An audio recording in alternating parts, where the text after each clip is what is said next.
Olá, muito boa tarde. A preparação para o Natal acontece este ano em circunstâncias muito particulares, talvez a justificar o sentido que a celebração natalícia evoca em cada ano e que se prepara ao longo do tempo do Advento. Neste programa vamos falar deste tempo de preparação e das mensagens propostas nas Eucaristias deste domingo. Contamos para isso com a presença neste programa do Padre João Lourenço, professor de Sagrada Escritura na Universidade Católica Portuguesa. Padre João, boa tarde, muito obrigado por estar connosco. Comecemos por uma referência a um texto do Evangelho que vai fazer companhia, chamemos assim, ao longo de todo o ano, que é o Evangelista Marcos, não é? Neste ano litúrgico. Antes de mais, explicar a quem nos está a ver e ouvir de que forma é que isto se organiza nas liturgias para que os textos dos Evangelhos possam ir sendo lidos ao longo de cada ano. Ora, renovando as saudações de boa tarde e desde já fazendo votos de uma boa preparação na vivência deste tempo que designam de novo normal, embora apresente todas as anormalidades daquilo que nós estamos habituados, mas é o tempo que temos e é esse que temos de usar bem, com cautela, com prudência e também com expectativa, com esperança. Este ano litúrgico chamado Ciclo B, que começou há 2 domingos, primeiro domingo do Advento, segundo, este será o terceiro e o próximo será o quarto. É sempre o ciclo que prepara o Natal. É uma espécie de memória, tem 2 sentidos este o tempo do Advento. Uma, de fazer memória da história da Antiga Aliança. E normalmente recorre-se a textos que têm um bocadinho este sabor, ou este sentido. O outro sentido também deste tempo de Advento é chamar a atenção e interpelar os crentes que o verdadeiro Advento não é este no tempo, mas é o Advento na eternidade. E por isso, neste tempo de Advento também há alguns textos poderíamos chamar de sabor escatológico, apontando para o fim, não para o acontecimento imediato, mas para o fim. Ora, Marcos é o evangelista exatamente deste ano B. Isso quer dizer que o Evangelho de Marcos vai ser lido quase de forma continuada? Isto quer dizer que o Evangelho de Marcos vai ser aquele que nos vai acompanhar de forma sistémica, de forma continuada, ao longo do ano, nos chamados domingos normais ou sem intensidade específica. O que é que eu entendo por intensidade específica? Intensidade específica são alguns domingos da celebração natalícia, são os domingos da Quaresma e são os domingos do tempo pascal, até ao Pentecostes. Aí, muitas vezes, entram domingos que têm uma orientação mais litúrgica ou pastoral relacionada com o tempo que estamos a viver. Os domingos chamados do tempo comum vão ser, na medida do possível, preenchidos exatamente pelo Evangelho de Marcos. Eu diria que o Evangelho de Marcos vai ser, ao longo deste ano pastoral, um bocadinho 2020 e 2021, até ao outro Advento, vai ser o nosso guia de acompanhamento, o nosso guia espiritual. É através deste Evangelho que, passo a passo, nós vamos descobrindo a pessoa de Jesus, dentro daqueles traços que Marcos empresta ao seu Evangelho. É um Evangelho profundamente cristológico. Cristo é o centro desse Evangelho, diríamos, mas é de todos. Mas aqui Marcos empresta-lhe, desde as origens, começa logo no título, Evangelho do Nosso Senhor Jesus Cristo, Filho de Deus. É logo o título do Evangelho. É um Evangelho profundamente, diríamos, escatológico, porque aponta exatamente para um tempo de esperança, como é o tempo aquele em que Marcos vai viver, que é o período já das perseguições romanas, numa comunidade que é a comunidade de Roma, marcada pelas tensões existentes nessa altura. Nós estamos, ao tempo da composição de Marcos, um bocadinho na sequência do incêndio de Roma e do início das perseguições pela pessoa do imperador Nero, que foi profundamente feroz Não é por isso que o nome Nero é dado a muitos animais que todos sabemos que também têm uns traços de ferocidade. Ora, vem um bocadinho daqui, destes impulsos, eu diria mesmo desta brutalidade assumida pelo Império para com os judeus e para com os cristãos. O próprio imperador, que muitos acusam ser ele o causador do incêndio, atribuiu a culpabilidade diante dos cidadãos, aos judeus e aos cristãos, de que ele não faria muita ideia do que é que os distinguia. Ora, este Evangelho tem este traço cristológico, um certo traço escatológico portanto, e também tem, eu diria, certos traços dramáticos, ou seja, é um Evangelho que convida os crentes a descobrir paulatinamente a pessoa de Jesus. Ir descobrindo. Jesus é confessado, mas não é revelada a sua identidade logo no início. E, portanto, excetuando estes tempos fortes, o Evangelho do ciclo B, nós temos um ciclo litúrgico trianual, ou seja, 3 em 3 anos voltamos à mesma fonte, como acontecia com o judaísmo. O judaísmo também tinha as leituras da lei escalonadas em 3 ciclos, A, B e C. Na Palestina era um ciclo, em Babilónia tinham 3. Nós assumimos esta estrutura litúrgica para ler recorrendo aos evangelhos. Aos 3 evangelhos. Aos 3 evangelhos, um em cada ano. O Evangelho de São João. Que será o quarto. É o quarto evangelho. Está fora desse ciclo. Está fora desse ciclo, mas é o evangelho que está presente nos momentos fortes da liturgia, por exemplo, da Quaresma.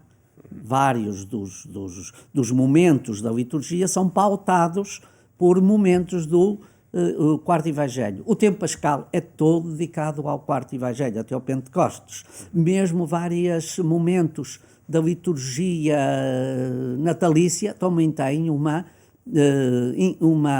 ressonância ou tem uma incidência forte a partir do quarto evangelho. Esta é um bocadinho a estrutura litúrgica em traços genéricos, ou seja, numa visão macro. Pois a visão específica é dada de acordo um bocadinho com as oportunidades do tempo litúrgico, conforme elas se desenrolam nos ciclos da liturgia, e também seria bom interessante, é que a liturgia, os ciclos da liturgia têm muito os ciclos da vida do homem, marcados pela vida, pelos ciclos da agricultura, da meteorologia, das colheitas, das sementeiras, muitas coisas destas estão, porque elas faziam parte da liturgia do tempo comum. Hoje nós vivemos numa sociedade urbana, é um bocadinho diferente, mas as marcas estão lá. E a palavra de Deus serve-se dessas marcas porque era para gente desses ambientes que era proposta. Curiosamente, neste domingo, e estando nós no ciclo B do Evangelista São Marcos, o texto do Evangelho é de São João.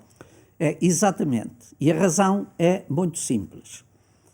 O Evangelho de Marcos não tem aquilo que se designou apelidar de Evangelho da infância de Jesus. Ou seja, Marcos inicia o seu Evangelho apresentando Jesus já no seu ministério público.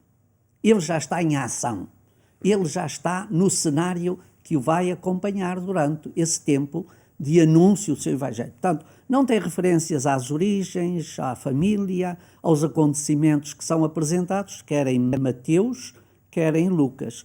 Ora, parte desses evangelhos, Mateus e Lucas, chamados tais evangelhos da infância, que são os 2 primeiros capítulos, quer de um quer do outro, embora profundamente desiguais, mas quer um quer outro, são muito usados neste tempo do Advento. E ligado a esses 2 evangelistas estão personagens importantes do Antigo Testamento e também do Novo. Ora, isto não acontece em Marcos.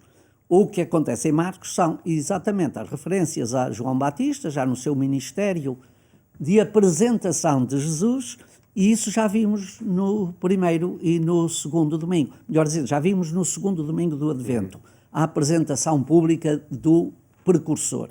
E no primeiro domingo tivemos um evangelho que também era tomado de Marcos, mas tinha a referência ao período escatológico, àquela incidência que Jesus vai dar aos discípulos, doutrinando-os para manterem viva a sua esperança, apesar dos problemas, das situações de angústia, das dificuldades, das tensões, dos dramas e dos conflitos em que se vão ver envolvidos. E, portanto, isso já foi feito os 2 primeiros domingos. Agora, o 3º domingo, nós temos, de facto, um recurso a um evangelista, buscando um episódio para completar aquilo que poderíamos dizer não está de forma explícita em Marcos. E vamos, antes de analisar esse texto, vamos ouvir o texto que é lido nas missas deste domingo, o 3º do Advento. Apareceu um homem enviado por Deus chamado João. Veio como testemunha para dar testemunho da luz, a fim de que todos acreditassem por meio dele. Ele não era a luz, mas veio para dar testemunho da luz. Foi este o testemunho de João quando os judeus lhe enviaram de Jerusalém sacerdotes e levitas para lhe perguntarem: quem és tu? Ele confessou a verdade e não negou. Ele confessou: eu não sou o Messias. Eles perguntaram-lhe: então quem és tu? És Elias? Não sou, respondeu ele. És o profeta? Ele respondeu: não. Disseram-lhe então: quem és tu? Para podermos dar uma resposta àqueles que nos enviaram, que dizes de ti mesmo? Ele declarou: eu sou a voz do que clama no deserto, endireitai o caminho do Senhor, como disse o profeta Isaías. Entre os enviados havia fariseus que lhe perguntaram: então por que batizas se não és o Messias, nem Elias, nem o profeta? João respondeu-lhes: eu batizo na água, mas no meio de vós está alguém que não conheceis, aquele que vem depois de mim, a quem eu não sou digno de desatar a correia das sandálias. Tudo isto se passou em Betânia, além do Jordão, onde João estava a batizar. Padre João Lourenço, é de facto um texto que remete para essas origens do Messias e, como dizia há pouco, um recurso ao Evangelização de João, por não termos, então, em Marcos, um momento de contextualização. Sim, não há em Marcos um momento de contextualização e, portanto, a liturgia foi buscar este, que se enquadra muito bem neste tempo. Porque, de facto, o Advento é este tempo de preparação. Os pais da Igreja chamavam-lhe o tempo da preparácio, da pedagogia, não é? da ambientação a enquadrar o nascimento do Salvador no contexto da história da salvação. Este Evangelho é um Evangelho muito bonito, é um texto riquíssimo, e os liturgistas decidiram combinar aqui 2 coisas. Foi 3 versículos que aparecem no primeiro capítulo de São João, 3 versículos, que dizem respeito ao testemunho de João, que é um personagem que no prólogo aparece um bocadinho descontextualizado, mas aparece com uma categoria muito bonita em termos de revelação neotestamentária. João é a testemunha. Testemunhar é uma forma, como é dizer, que São João escolhe como aquela que mostra a aproximação ao Salvador. A função do crente é descobrir e testemunhar. E esta categoria de testemunho, em grego a palavra significa martyrium, daí vem os mártires são as testemunhas. Portanto, João é o martirein, é o testemunhador daquilo que é a chegada de um tempo novo. E depois destes 3 versículos do prólogo, ou seja, os versículos 6, 7 e 8 do primeiro capítulo de São João, o texto avança um bocadinho para um grande testemunho que João dá, que é o testemunho face ao ambiente da época. Começa por dizer que ele não é o Messias, faz aqui um contraste com as expectativas dos fariseus acerca do que viria a ser o Messias, alude a uma série de funções que o Messias deve ter, e a função do Messias é batizar, mas não devemos entender este batizar como andar a deitar água na cabeça às pessoas. O batizar é inserir numa relação nova com Deus, de que a água do batismo de João era um símbolo. E por isso é que ele diz, eu não venho, eu estou apenas entre vós a fazer um símbolo, a interpelar para a necessidade de vocês aceitarem a água nova que o Messias vos há de trazer, porque é essa que vos introduz na comunhão com Deus. Mas eu não sou a água, eu sou apenas o rito. Santo Agostinho, é uma expressão que eu gosto muito de comentar. Santo Agostinho, comentando este texto e tomando as palavras de João Batista, eu não sou a voz, Santo Agostinho vai dizer, João, eu sou a voz, mas o Messias é outro. Santo Agostinho vai dizer, João é a voz, mas a voz não tem muita importância. O que tem importância é a palavra. Ora, quem é a palavra é Jesus. Jesus é a palavra, João é a voz que vem para anunciar essa palavra. É por isso que o próprio Evangelho de São João começa logo por dizer, no início era a palavra, ou seja, era o verbo, era o Messias, mas ele agora precisa ser anunciado. E então temos aqui exatamente este diálogo entre os defensores de uma certa ortodoxia judaica, que eram os fariseus, e a novidade que João vem pondo, eu diria hoje em dia, pondo tudo em pratos limpos. Não há que confundir. O Evangelho de São João mostra muito isto, com muita evidência. Em muitos episódios, o Evangelho é um Evangelho que ajuda, que ilumina, que esclarece. É já fruto de uma vivência e de uma experiência de uma comunidade crente em ambientes de grande dificuldade, como são as comunidades cristãs, em contexto de cultura helenística na Ásia Menor. Por isso faz muitas vezes síntese da mensagem através de exemplos muito concretos. Faz exemplo e vai buscar tipologia, ou seja, modelos, paradigmas, ao Antigo Testamento, mas reatualiza-os com um novo sentido. É isso exatamente que nós vimos, acompanhamos no Evangelho de São João. Por acaso está aqui isto bem presente neste Evangelho do terceiro domingo do Advento. Vamos analisar agora o texto da primeira leitura que se escuta nas Eucaristias deste domingo, é da profecia de Isaías. O Espírito do Senhor está sobre mim. Que desígnio é esse que o profeta apresenta? Este é um texto também muito rico, muito complexo, com uma grande tradição dentro da cultura religiosa bíblica, veterotestamentária. Este texto de Isaías é situado no contexto do regresso do exílio.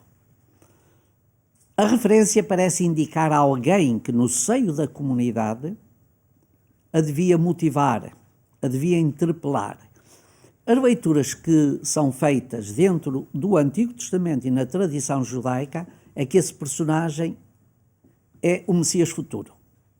E é um texto que depois Jesus vai tomar na sinagoga de Cafarnaum como uma espécie de programa de vida. A função dele, a função messiânica dele, pauta-se por aqui. E é muito bonita, principalmente, estas várias funções. Tratar os corações torturados, proclamar a emancipação aos cativos, a liberdade aos prisioneiros e promulgar um ano de graça, um ano de reconciliação. Eu acho que este Evangelho é um Evangelho que quase, eu diria, para além de ser um programa para um tempo novo, é também um programa para o nosso tempo. Este texto de Isaías. Este texto de Isaías é um programa para o nosso tempo. Porquê? Porque neste tempo em que nós vivemos de bastante amargura, de bastante, como é de dizer, o desmoronar de muitos projetos, um pouco cativos das circunstâncias sociais que estamos a viver, precisamos sentir um ânimo, que aqui Isaías deixa transferir. Manter viva a esperança, porque há tempo também para nós refazermos. É isto que nós esperamos. E é também essa sugestão que é dada na carta de São Paulo aos Tessalonicenses, vivei sempre alegres, orai sem cessar. Ao contrário do que podemos esperar, o tempo do Advento não é um tempo de tristeza, é um tempo de alegria, porque é sentir que está próxima, assim o viveu o povo de Israel, é sentir que está próximo aquilo que era um momento ansiado ao longo da sua história. E por isso é uma exortação à alegria. Portanto, aguardar a vinda do Messias. E esse tempo do Messias será um tempo de felicidade. Paulo toma esse contexto, este clima, e nesta carta aos Tessalonicenses, nesta e noutros textos, utiliza muito este motivo da alegria como um elemento renovador das energias pessoais, comunitárias, em ordem à transformação pessoal. Não é um tempo de alegria simplesmente para, eu diria, quase uma pândega nova, mas é um tempo de alegria vivido a partir do coração. Nesta mensagem, desde, enfim, essa promessa do batismo e da força da palavra no Evangelho, depois esta sugestão à esperança, à alegria que os outros dois textos mostram, cai de facto aqui num contexto de preparação para a vida, a luz que o Natal celebra, como o cumprimento de facto de toda essa promessa. O Natal, na tradição cristã, é representado por uma série de simbologias que têm exatamente esta dimensão da alegria e da vivência interior. A nossa sociedade transformou muito em festa de consumo, em festa e às vezes até só em festa de família, faltando os dinamismos e as motivações que devem presidir essas dimensões. Está o resultado da festa, ou da motivação da festa, nessa alegria, nesse encontro. Falta exatamente o que devia motivar. Olha, aponta-se para o fim e depois, como não há uma motivação razoável e direta, temos muitas vezes que o resultado não corresponde àquilo que devia ser. E, nesse sentido, a liturgia também é um contributo para que nós fundamentemos, sedimentemos uma boa preparação em ordem a viver bem. Não para viver de forma triste, mas de forma alegre. Não para viver preocupados em demasia, porque a nossa preocupação não retira nem aumenta os riscos. A nossa preocupação deve ser para prudentemente acautelar os riscos, mas devemos fazê-lo num clima de alegria e de amizade sadia. Amizade sadia que é importante, que não quer dizer todos ao monte, quer dizer conscientes dos perigos, mas animados e fortalecidos pelo clima de esperança e de comunhão. Mensagens que decorrem destes textos e que agradeço ao Padre João Lourenço ter apresentado aqui neste programa, o terceiro do Advento, no percurso de preparação para o Natal. Muito obrigado. Muito obrigado, por ter estado connosco. Esta noite, e como acontece de segunda a sexta-feira, pode acompanhar a nossa edição rádio na Antena 1, quando forem 22h45. Votos de uma ótima tarde, bom fim de semana, até à próxima segunda-feira, se Deus quiser.